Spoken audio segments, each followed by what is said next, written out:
Welcome to Wealth Wisdom. If you have ambitions to achieve financial success, please leave yes in the comment, and we are here to help you obtain insight and build wealth. The book we are going to share today is 7 Business Habits That Drive High Performance by Nicholas S. Barnett. Make a habit of success. We all know a great business when we see one, whether it's a thriving neighborhood restaurant or a life-changing new app. We also know when we encounter a mediocre business, it's the company you interact with once and never return to. But what are the great businesses doing that the not-so-great ones aren't? Aside from making more money and satisfying their customers, what are the habits that successful business leaders adopt to make them better than the competition? This sharing will shed light on the small business habits that make a surprisingly big difference. From company vision to staff engagement and customer retention, you'll discover the routine practices and behavior patterns that separate the world's highest-performing companies from the rest. What's more, you'll learn how you can apply these habits to your own business, with immediate results. You will also learn why it's better to have repeat customers than new customers, how to show your employees that you really care, and what business leaders can learn from kindergarten teachers. Before we continue, if you are interested in this topic, please consider subscribing and give us a thumb up. Let's continue. High-performing companies paint a compelling picture of the future. What's your vision for your business's future? Many leaders think of their long-term vision like a compass, a grand ambition that points their employees in the right direction. But high-performing business leaders know that a well-crafted vision isn't a compass, it's a magnet. It's the thing that inspires you to go to work on a Monday morning. A powerful organizational vision not only points the way, it also energizes your employees and pulls them toward the future. Rather than plodding along in the direction of your company's long-term objective, your staff will feel drawn to it. Providing this magnetic vision is crucial. Research shows that the biggest indicator of a company's performance is whether or not its employees are inspired by their leader's organizational vision. The key message here is, high-performing companies paint a compelling picture of the future. Inspiration is a vital tool in your leadership arsenal, as modern employees look for meaning and purpose in their work. For today's workers, making money for their employers is not a powerful enough incentive to drive high performance. So how do you motivate your employees to reach for your company's future? You can start by making your vision of the future specific and achievable. Consider an organization whose vision might be to eliminate world poverty. Although this sounds inspirational, in practice, it's anything but. In reality, it would be impossible for this one company to achieve the goal alone. How can employees feel motivated by a vision they know they cannot achieve? A better vision would be something like to become the city's biggest charity for homeless people. This is still a demanding goal that challenges your employees, but it's also a goal that is specific to your company and should, hopefully, be achievable. Leaders in high-performing businesses also realize that the company's vision should be shared by everyone else in the organization. Many CEOs construct the vision by themselves and then simply announce it to their staff. But you'll better inspire your employees if you collaborate with people at all levels to craft the vision. You can gain employee input by holding focus groups and conducting staff surveys. It can take time to properly engage with your employees, but you will move more swiftly towards your long-term objective if it's shared by everyone. Your organization needs to have a crystal clear strategy. Some teams know better than others what they need to do to win. A soccer team knows, at least in theory, what actions they need to perform in order to win their next match. They need to pass the ball, defend against the attacking team, and score goals. But in the business world, some teams are unsure of what they need to do to succeed. Why? Because they don't have a strategy. It's useful to think of your company's strategy as a pair of goalposts. These goalposts show your employees in which direction they need to aim to reach their target and beat the opposition. High-performance businesses give their employees clear strategic goals. The key message here is, your organization needs to have a crystal clear strategy. Goals are tangible actions that need to be executed in a particular time frame. Setting strategic goals ensures that employees stay focused and work with a sense of urgency. We can see how important strategy is when we consider that less than a third of employees in low-performing businesses say they clearly understand what their company's strategy is. Over 2/3 of employees in high-performing organizations know exactly what their company is trying to achieve. Although it might sound impossible, it's a good idea to ensure that your entire business strategy for the next few years can be written on a single sheet of paper. Many companies have strategies that fill hundreds of pages. This is a problem because most employees won't be able to take all of this information in. And without absorbing all that, how could they possibly know what the strategy is?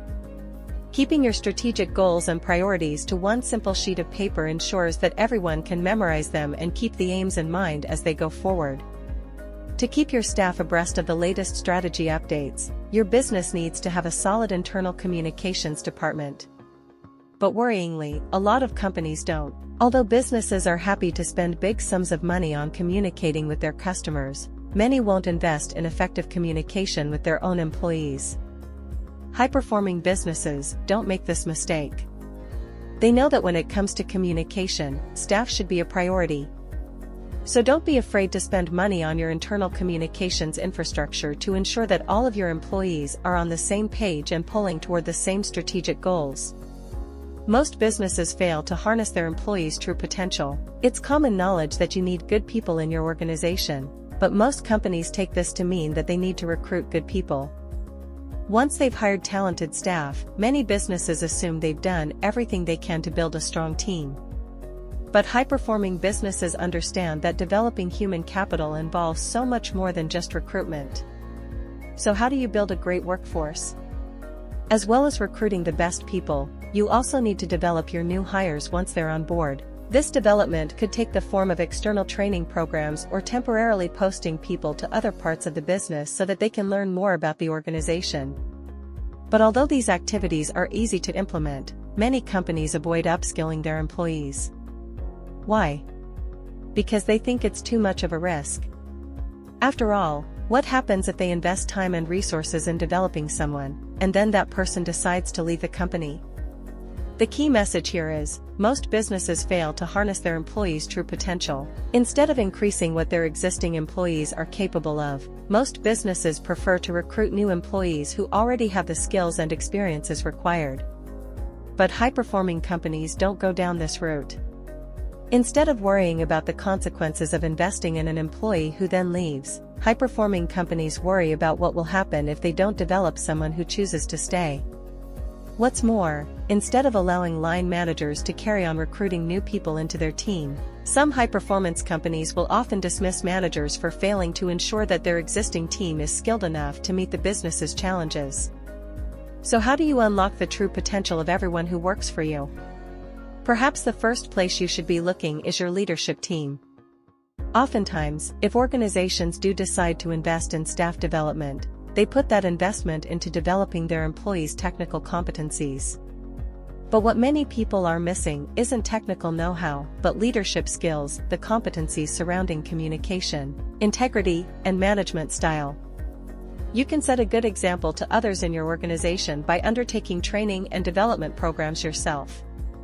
This will encourage other leaders to refresh their own skill set and set a new tone for the whole organization.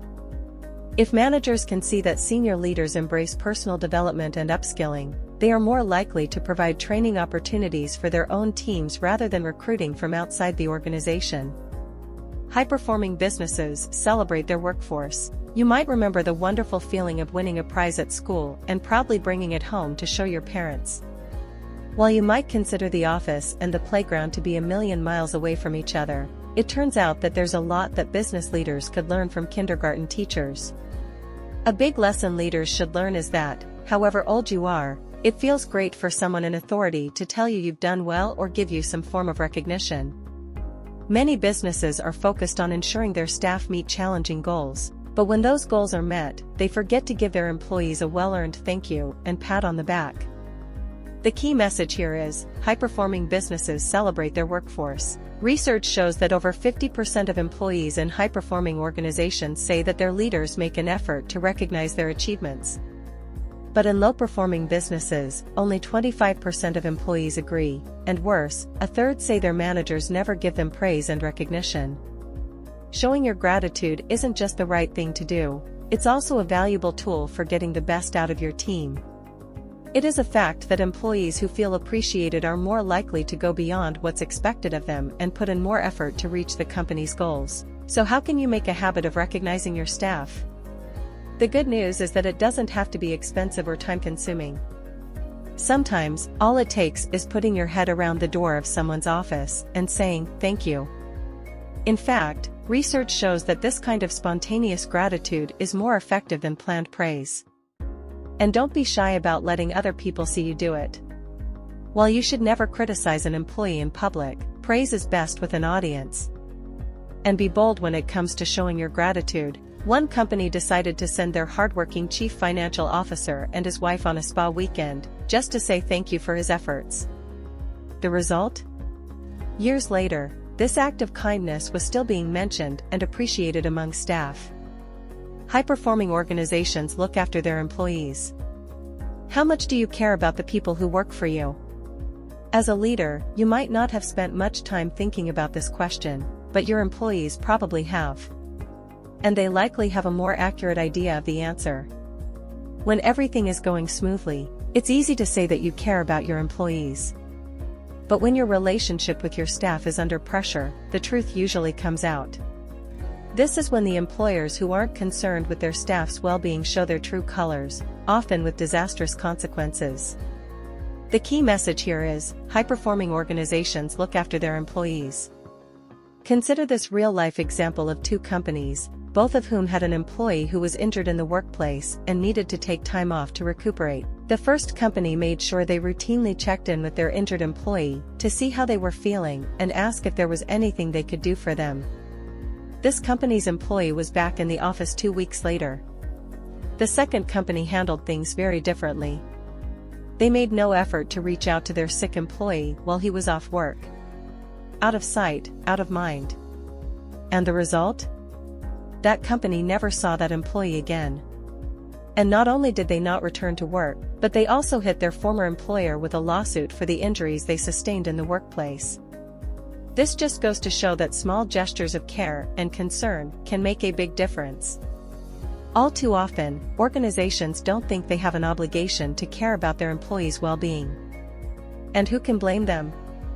After all, it doesn't say anything in the typical employment contract about having to show compassion for those who work for you. But most employees believe that their companies do have obligations toward them. This belief is known as the psychological contract. It is a set of unwritten expectations on the part of the employee, concerning all the rights and rewards, on top of their salary, that they can reasonably expect from their employer in return for their labor. Some high-performing companies are now making the unwritten written and turning the psychological contract into a real document that employees sign when they begin working for the business. These contracts specify everything that the worker can expect from their company in return for their hard work. Now that you're aware of these expectations, have a think about what your own psychological contract with your employees might include. Your core customers will also be your loyal customers. Many businesses believe that being customer-centric means building an expensive website or implementing a slick sales process, but the highest-performing businesses know that being truly customer-focused comes down to something entirely different. It means being able to answer one simple question: who is my core customer? This question is more complex than it might sound. If you're going to have any chance of answering it accurately, you'll need to ask yourself another question first. That is, what is it that makes my business different from my competitors? Only by knowing this will you be able to recognize your core customer. Your core customer is the person who wants the very thing that your business provides and that your competition does not. Not only are these your most satisfied customers, but they're also the ones who will come back to your company time and again. The key message here is, your core customers will also be your loyal customers. The best companies know that customer loyalty is incredibly important. They understand that new customers are great, but that repeat customers are even better. Consider the fact that 3/4 of employees in high-performing companies report that their employer is very good at retaining customers, whereas just half of all employees in low-performing businesses say the same.